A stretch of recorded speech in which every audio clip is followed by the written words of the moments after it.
você vê, nos últimos dias, virou moda agora acusar o pessoal do PT de ser direitista. Né? As Farc também devem ser direitistas, o Hugo Chávez é direitista. Então, primeiro foi o Zé Serra que falou isso. E agora veio, né, o senador paranaense Álvaro Dias, o deputado Jutaí Magalhães, da Bahia, né, e o atual secretário da Educação do Estado de São Paulo, Paulo Renato de Souza, que já foi ministro da Educação, né,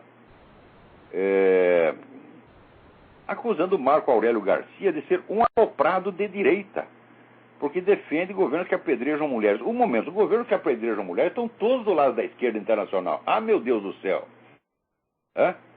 Vai ver se você encontra representantes desses governos que apedrejam mulheres em congresso, aqui no Tea Party, na Heritage Foundation, né, no Hudson Institute.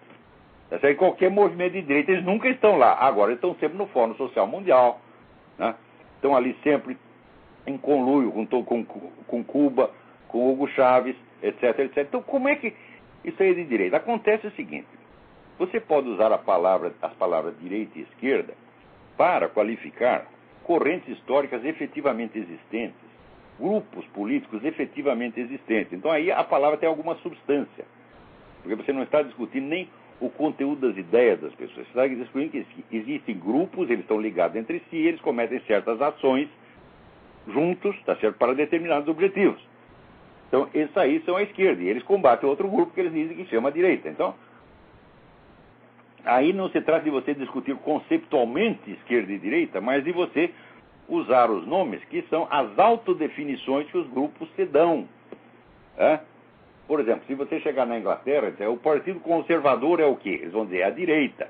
O Partido Trabalhista é o quê? É a esquerda. Todo mundo sabe. Então é simples, a simples autodefinição de grupos historicamente existentes. Mas você pode desligar a palavra do seu conteúdo, da sua substância histórica, e começar a usar apenas como qualificativo geral. Então, direita passa a significar tudo que é malvado e esquerda tudo que é bonzinho.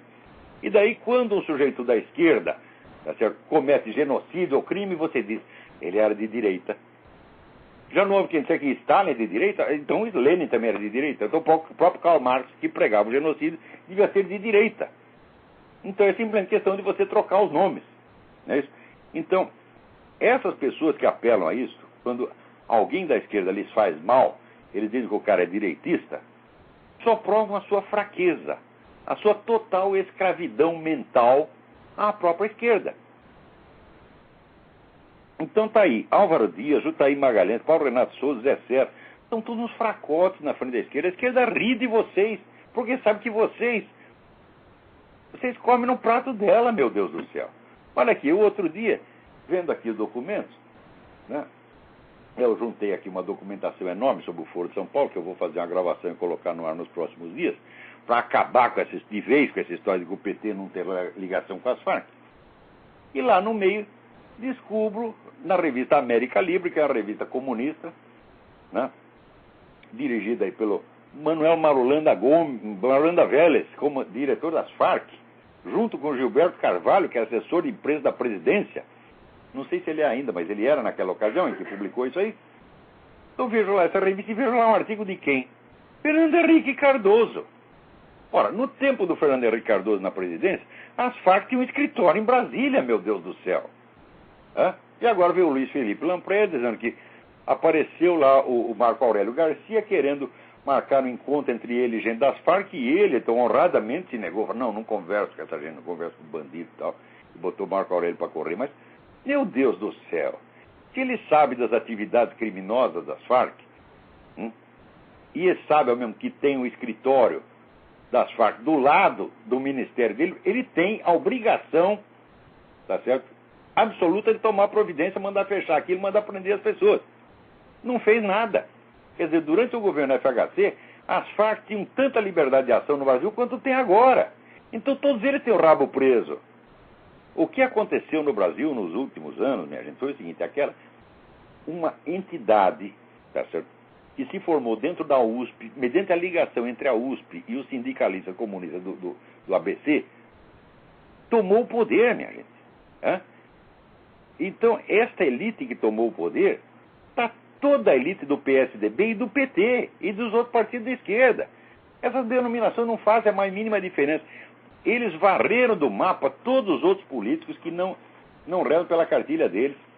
E, como diz o Lula, eu e José Serra inauguramos um novo estilo de fazer política.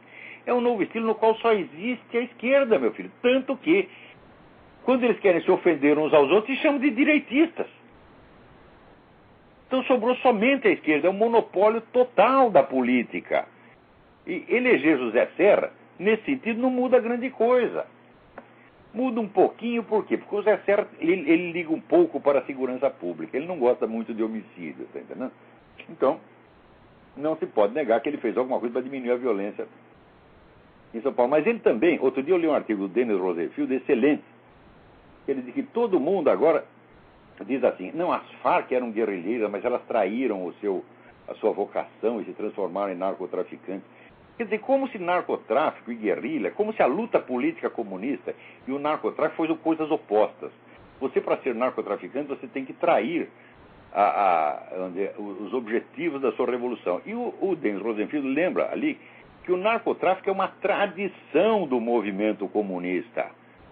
Então ele cita lá o exemplo da China, né, a guerra do ópio que o Mao Tse-tung moveu contra províncias inteiras, encheu de ópio aquela porcaria, viciou metade da China, tá entendendo? Então isso é costumeiro. Ele só cita o caso da China, mas existe caso pior. O crescimento do narcotráfico na América Latina, a partir dos anos 50, foi obra do governo soviético. O governo soviético treinou agentes da KGB para que se infiltrassem nas quadrilhas incipientes de narcotraficantes que havia então e otimizassem o comércio, tá certo? De modo a que esse comércio se tornasse, isso já na década de 50, gente, tá? Se tornasse uma fonte de subsídios para os movimentos revolucionários latino-americanos, porque a União Soviética não estava aguentando mais financiá-los. Então tinha que criar uma fonte de financiamento local. Isso aí foi contado por um general tcheco que participou de toda a operação. Ele descreve tudo nos mais mínimos detalhes, como isso foi feito desde a década de 50. Isso está no livro do Joseph D. Douglas, que se chama Red Cocaine. Não deixem de ler esse livro. Então nós podemos dizer, não apenas o narcotráfico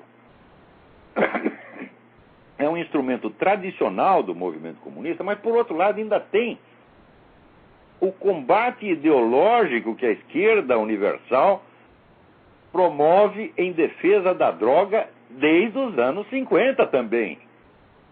Essa coisa de liberação da droga começa com o pessoal da nova esquerda aqui.